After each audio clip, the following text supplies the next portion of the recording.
So, this is Pipedream. This is Pipedream. Come on. Thank you. Mind the anchor. Is it safe now? Yeah, it's lovely. It's Not nice and going to fall sturdy. in the water. So tell me, Pipedream, where does she come from? She came from St Cadoc's Hospital in South Wales.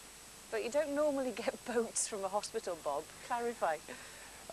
Well, she was the cooling tower of the hospital, of the central heating system. So what I'm actually sitting on now started off life as a chimney? Yeah.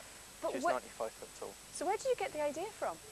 To tell you the truth, it's that period of time was a real big maze to me.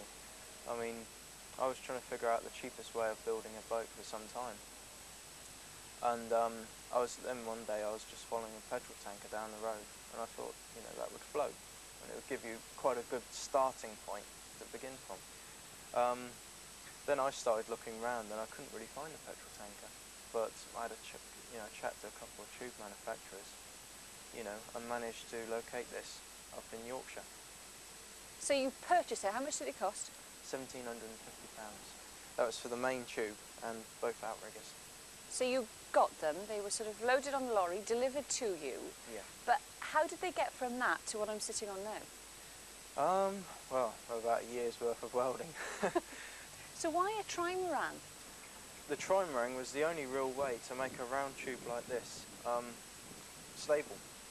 It's the only real way. When I actually launched her, she was a single hull, which meant I had to put a lot of weight in the bottom of the tube because otherwise it'd just roll over. So you've got it to this stage, but what's next?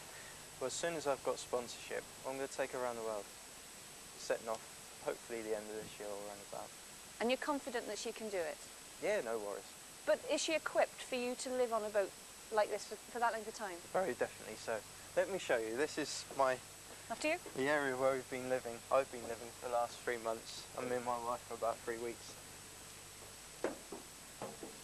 My gosh, it's far more spacious than I thought it would be. Yeah. And it's really warm. Yeah, we've got a heater on board, an Eberspacer. Because you'd think that something metal like this would be really quite cold, wouldn't you? Yeah, it is.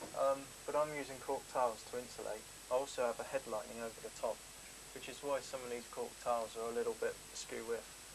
Well, that's actually because I was quite cold at the time and I had to close all the windows to keep the heat in here. And the glue and the cork tiles made me high. And I was actually going like this, I was putting them up. And then I managed to sit on one, which is why I got glue all over my trousers. Because I managed to sit on one that I just all prepared. But where's the water line now? it's around about here. Right. Because you feel very safe, I must admit, I do feel safe in here. And you're quite right, it's very well equipped. You've got the sink and you've got the little cooker, etc. That's actually temporary. We're going to have a full cooker eventually, which is also quite expensive. Now, I have to ask, is there a loo?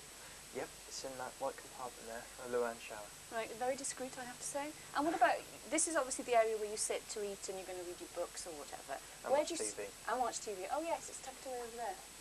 What about sleeping accommodation? Well, the bunk is just down underneath the cockpit floor. This does actually convert to a double bunk as well. Well, the moment of truth. And a life jacket. Why do I need a life jacket? She was the cooling tower of the hospital, of the central heating system.